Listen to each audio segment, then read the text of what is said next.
June 18th, 2026. India's most watched investor posts four words: food, nuclear, pharma, data centers. Four bets worth trillions. Then comes the part that stings. Every single one is being built somewhere that's running out of water. The resource isn't priced, the metering's barely begun. Somewhere in that gap, he says, is a company worth building. In plain English, the smartest money on earth just called water the next great fortune. And the second he hit post, the internet lost it. This is the economics of water. Everyone's suddenly fighting over the next big asset class, and it turns out the big thing is water. The water you let run during those unnecessarily long showers because nobody raised you to be a disciplined little Japanese kid. The water you'll soak your friends with come spring, and yeah, your holy ammunition is about to have a price tag. Hi everyone, hope you survived the last SpaceX skyfall without drowning your savings. Speaking of drowning, let's actually get into this. Quick brush up. Water's a superhero, can't be created or destroyed, only changes form. What it's worth just depends on what it's picked up along the way. Before we talk money, let's talk about water.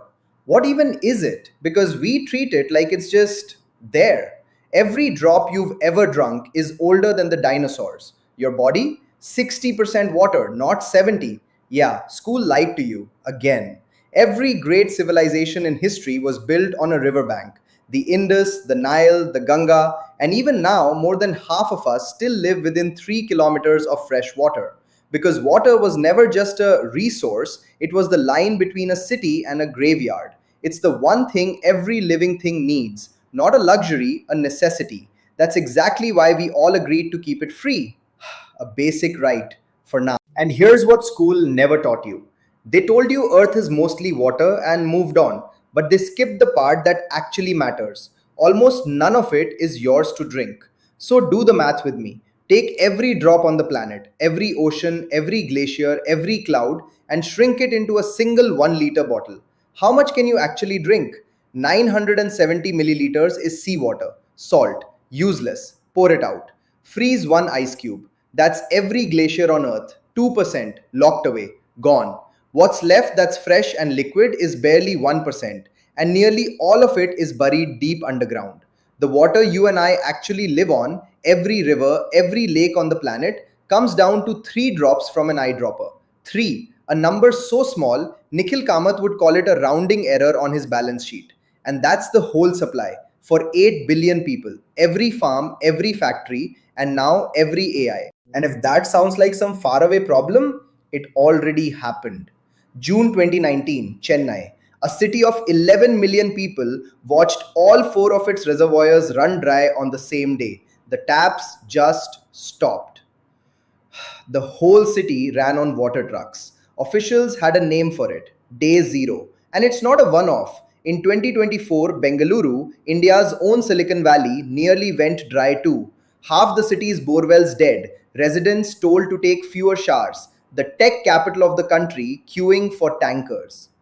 This isn't a warning about the future, it's the trailer. But where do we spend all our water? Let's do some quick maths. Of all the fresh water we use, roughly 10% runs through our homes, about 20% feeds industry, and a massive 70% goes to agriculture. Here's the kicker: drop for drop, farming earns the least. A liter of water makes roughly 160 times more value in services than it does on a farm. Take one burger. In the US, about $5. The water behind it, around 1,600 liters. And here's the part that matters: that cow wasn't grazing on rain. Almost all US beef is finished in feedlots, on corn and alfalfa that's irrigated, much of it pumped from the Ogallala aquifer, which we are draining faster than it refills, and the overstretched Colorado River. We literally ship river water abroad as cattle feed. So your $5 burger helps drain an aquifer, and the bill charges you for the beef, the bun, the wage, and zero for the water. That's not a price, it's a neat capitalist magic trick. So let's unfold the trick. The price of anything is really just a story about how hard it was to get. Take oil, hard to get, but hard to get just about everywhere. So the whole world settles on one price.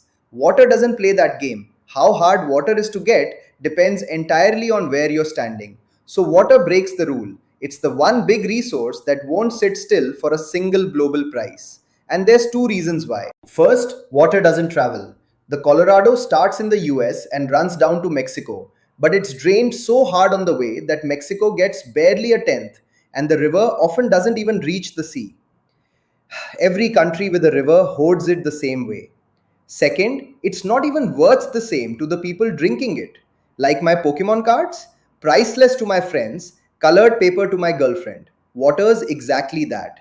Canada gets not 2 times, not 5 times, not even 50 times. It gets nearly 200 times more fresh water per person than Kenya.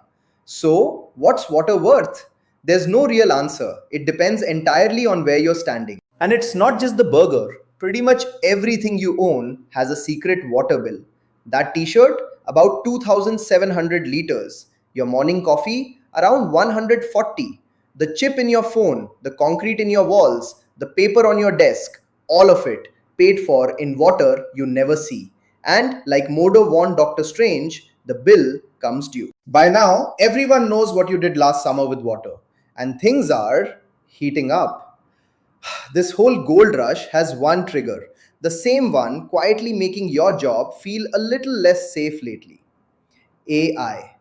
So here's the part that actually matters, especially if you've got a little money to put somewhere. Strip away the jokes, and every story so far says the same thing. Water is priced at the cost of moving it, never the value of having it. That makes it the most underpriced asset on earth.